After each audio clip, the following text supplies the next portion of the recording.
America, here we are again. This is not a new nightmare, it is a recurring one. Another mass shooting, this time Texas. At least 19 children murdered, shot dead with a high-powered rifle. 2 teachers also killed. An elementary school turned killing field. There are new details this evening, none of them good, none of it easy to hear. The best we can hope for tonight is for context. In these early hours, there is no comfort to be had. ABC's Maria Villarreal arrived in the scene in Uvalde, Texas, shortly after the shooting. She joins us tonight. Byron, this is still a very active scene here at the elementary school, and it'll continue to look like this throughout the night and probably into tomorrow morning as well. We understand right now the Texas Rangers are now leading this investigation. They brought in a mobile crime scene to help process what is happening inside the school. Right now, it was too much for local law enforcement to handle the weight of the tragedy, too much for their hearts as well.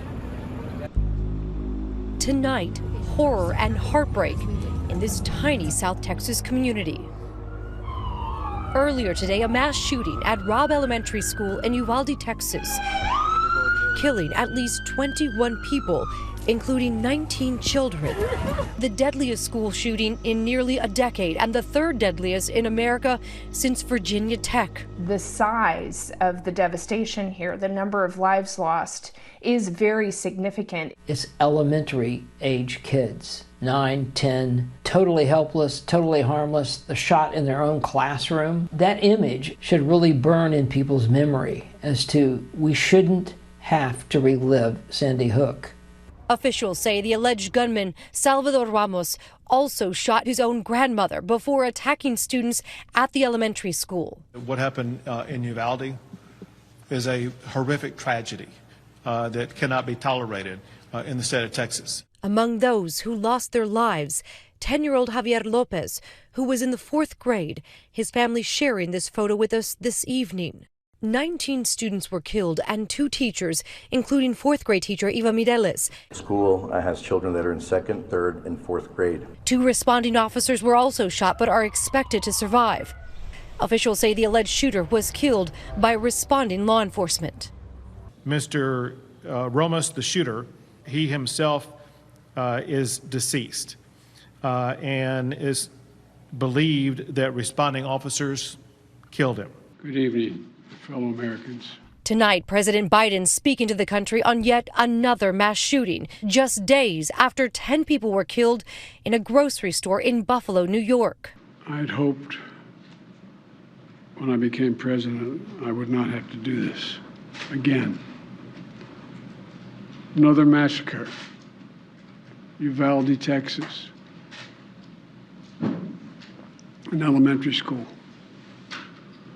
Beautiful, innocent, 2nd, 3rd, 4th graders. The rampage began late this morning. Officials say the alleged shooter shot his grandmother, then turned to the school at 11:32 a.m. local time. An 18-year-old male who resided in Uvalde. It's believed that he abandoned his vehicle. There's a car crash outside Robb Elementary School. The suspect, we're told, is immediately engaged by a Uvalde Independent School District police officer. And that doesn't stop the shooter. He's wearing body armor. He shoots the police officer and then makes his way inside the school. We need to respond to South Grove and Mill Street to establish a perimeter. Multiple state and local law enforcement, FBI, ATF, and Border Patrol racing to respond. Sources say authorities have recovered an AR-15 style rifle and numerous magazines. The school, with some 600 students, locked down. Reportedly, students crawling through windows to escape. Parents desperate for any information. We just hear all kinds of gunshots going off, like nonstop, like constantly gunshots. And then we're over here all scared on the ground, fearing for our lives. In the mayhem, families trying desperately to reunite with their loved ones. One father here searching for his 10-year-old daughter. If we could get to the funeral home. Why would you ask me that? Because we can't find my daughter. What does this say about where we are right now? I mean, this is a small town, man. Pretty sad. Really sad. what this world's coming to. We're also learning more about who committed this heinous attack. Officials say the alleged killer, 18-year-old Salvador Ramos, was a student at Uvalde High School. He's believed to have acted alone. Law enforcement sources telling ABC News they're investigating possible social media accounts linked to the alleged shooter, which include images of guns and other violent material. Law enforcement also telling ABC News that he reportedly sent videos and photos of guns to users on various social media platforms. One user saying that last week he showed himself with guns, making statements like, "Wait till tomorrow." Law enforcement is collecting every piece of information they can get their hands on in reference to social media, friends, associates, families. What did they see? What did they hear? My guess, even by now, they've probably got a pretty good picture of who he is, what motivated him, and how he acquired, like, this AR-15. Located 80 miles west of San Antonio, Uvalde is a small town with just over 16,000 people living here. Robb Elementary School has about 600 students in the 2nd, 3rd, and 4th grades.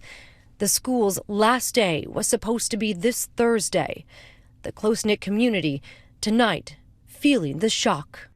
Today's shooting comes amid what seems like an explosion of violence across the country, just 10 days after a racially motivated mass shooting in Buffalo, New York, where another 18-year-old killed 10 people, all black, at a Tops supermarket.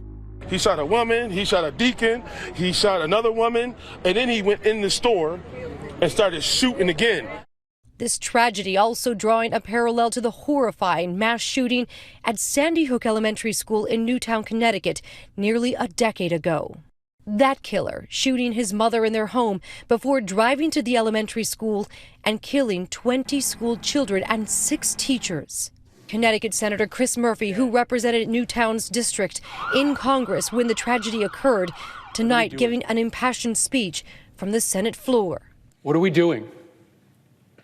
Our kids are living in fear every single time they set foot in a classroom because they think they're going to be next. What are we doing? Nowhere else does that happen except here in the United States of America, and it is a choice. It is our choice to let it continue. What are we doing? It's become a sobering, shattering reality in this country, from Columbine to Virginia Tech to Newtown and Parkland. Now too many generations of students, from adolescence to young adulthood, knowing the fear of violence in their classrooms. Certainly on a night like tonight, one of those nights that it is right for us, the people, to say, why aren't we doing more to keep our children safe? Don't my children and your children have the right to be able to live? What about that constitutional right? We've tried for 25 years to keep our kids safe, and we're not doing enough to keep them safe. Tonight, a community mourns its own, with so many asking here, why now? And what will anybody do about it? I feel fine going back to school, but I do feel worried. A part inside me feels like, what if this ever happens again? What if it does happen again? Our thanks to Maria. I'm joined now by ABC News Chief Justice Correspondent Pierre Thomas. Pierre, I know it's been a long day for you. You've been reporting on these kinds of stories for years now. We've seen a disturbing rise in mass shootings. What are your sources in law enforcement saying tonight? Byron, law enforcement sources tonight are devastated. The fact that so many children were killed is heartbreaking, and it's upsetting to everyone. They're concerned about copycats. In fact, there was a big concern after Buffalo, and now this. We're in the midst of a surge, both in terms of active shooter incidents and mass shootings. It all began during the pandemic. In 2019, there were 417 mass shootings. Last year, the number had jumped to 693. That's just an incredible spike, and authorities have long worried about lone wolves, specifically extremists to include white supremacists, supporters of ISIS, and they are deeply concerned about deeply disturbed individuals as well, Byron. Pierre, we have a sense of what the pundits and politicians will say in the days to come, but what do those in law enforcement say has to be done? They say we've got to do a better job of identifying these shooters before they kill. time and time again, we see that there are signals missed. And these shooters have posted something on social media. They've said something to family or friends, and then we find out after the fact. We don't know if that will be the case this time, but tonight law enforcement is dissecting this man's life, trying to answer the question of why. ABC's Pierre Thomas. Thank you so much, my friend. We'll see you down the road. Thank you. Hi, everyone. George Stephanopoulos here. Thanks for checking out the ABC News YouTube channel. If you'd like to get more videos, show highlights, and watch live event coverage, click on the right over here to subscribe to our channel. And don't forget to download the ABC News app for breaking news alerts. Thanks for watching.